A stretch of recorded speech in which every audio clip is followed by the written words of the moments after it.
Hello, in today's video of the kanji, the Japanese image characters, I like to present several characters out of the Joyo 1 and 2 class.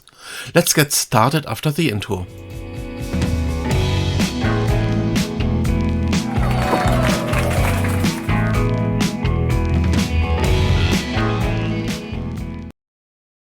Okay, I just started the trainer, and here at the top I can select the learning content. I can select either the training of reading or writing, or the level, so either Joyo or no Yakushiken.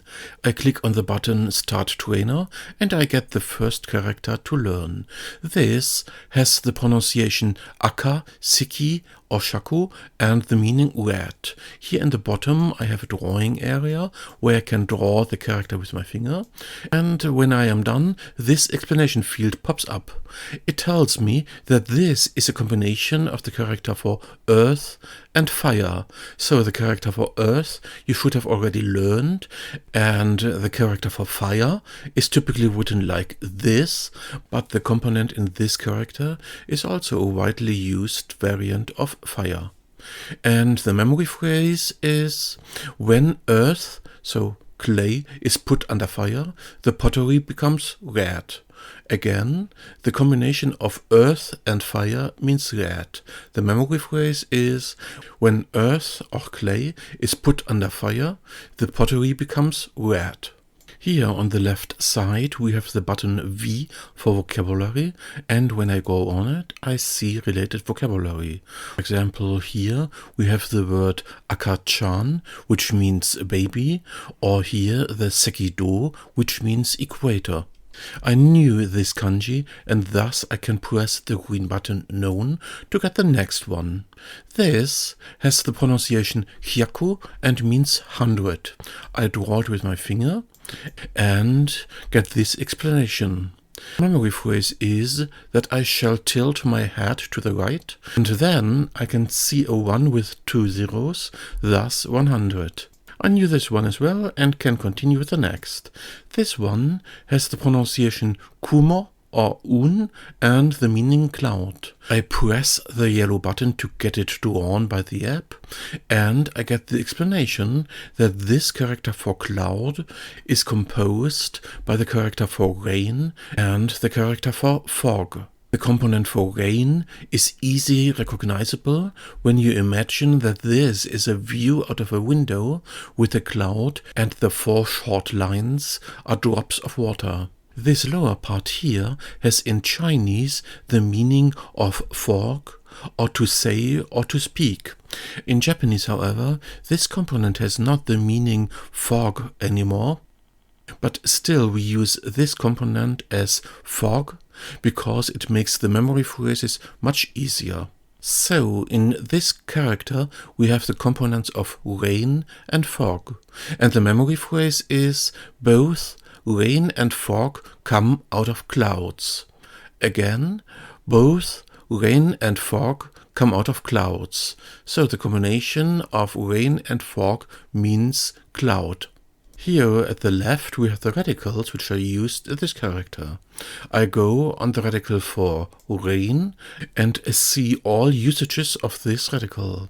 For example, here we have the character for snow with the pronunciation yuki or setsu. It comprises the radical for rain and a lower part which is considered as a hand. By the way, this character for hand is used in quite a few characters, but I don't want to discuss it right now here in this video, because we have a separate video for this. The memory phrase for snow is rain that you can hold in your hand is snow. Again, rain that you can hold in your hand is snow. So the combination of rain and hand means snow. Here we have the character for electricity with the pronunciation den, and it tells me that this character is composed by the radical for rain and a lower part which comprises a rice field with a middle line which is extending to the bottom. This middle line is considered to be a lightning arrestor or lightning rod. And the memory phrase for electricity is, when it rains in the rice field, you need a lightning rod because of the electricity. So the combination of the rain, the rice field and the lightning arrestor means electricity.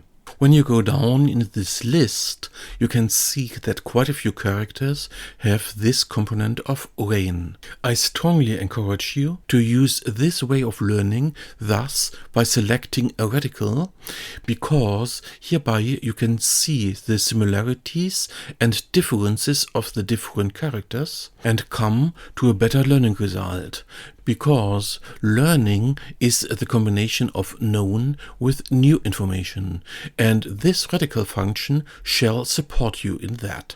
But now let me return to the main learning screen, and yes, I did know this character and can continue with the next one. This has the meaning south and the pronunciation Minami or Nan.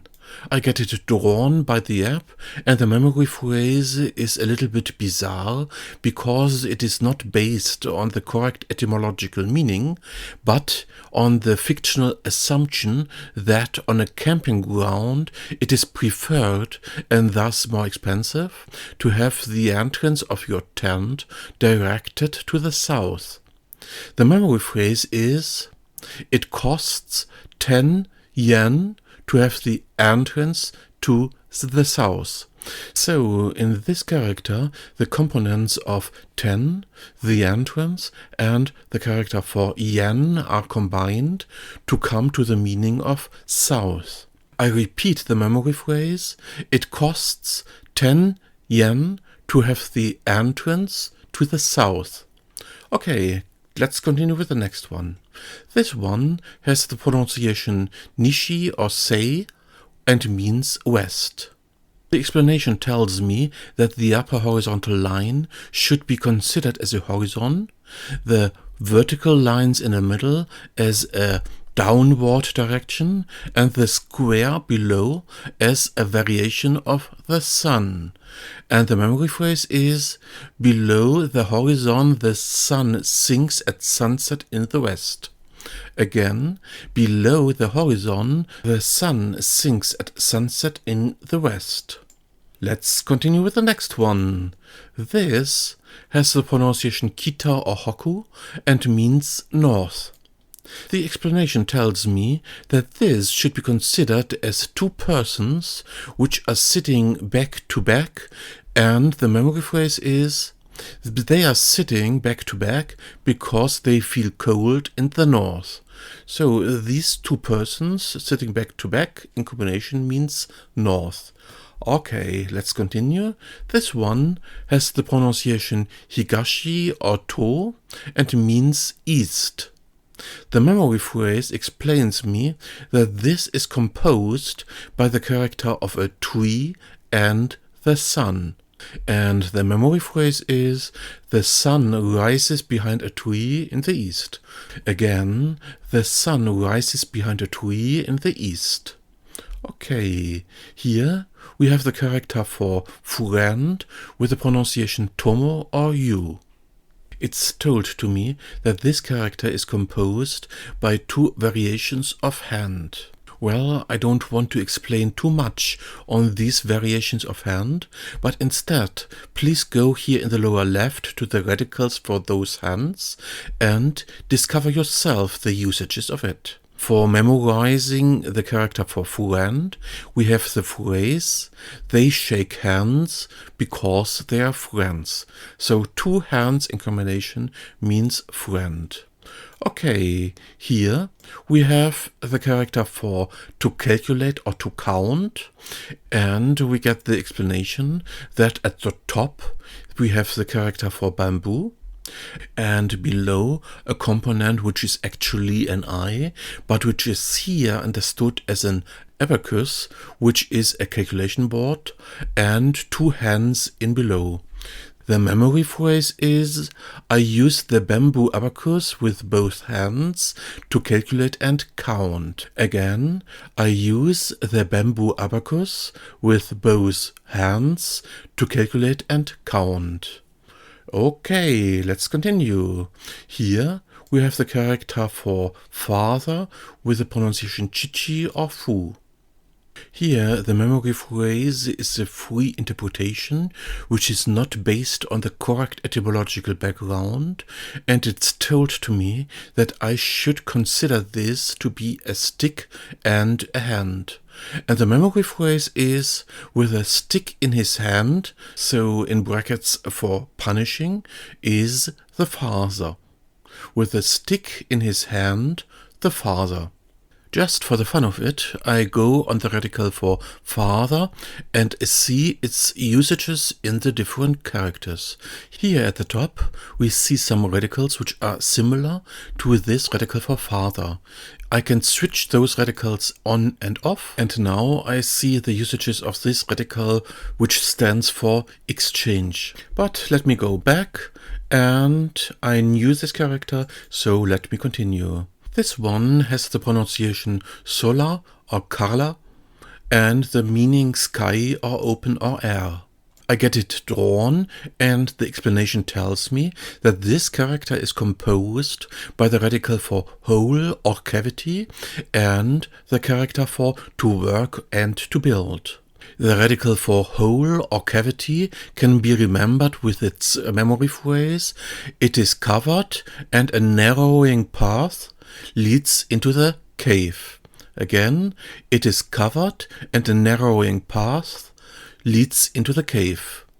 And below, the character for to work or build is actually a picture of a carpenter square.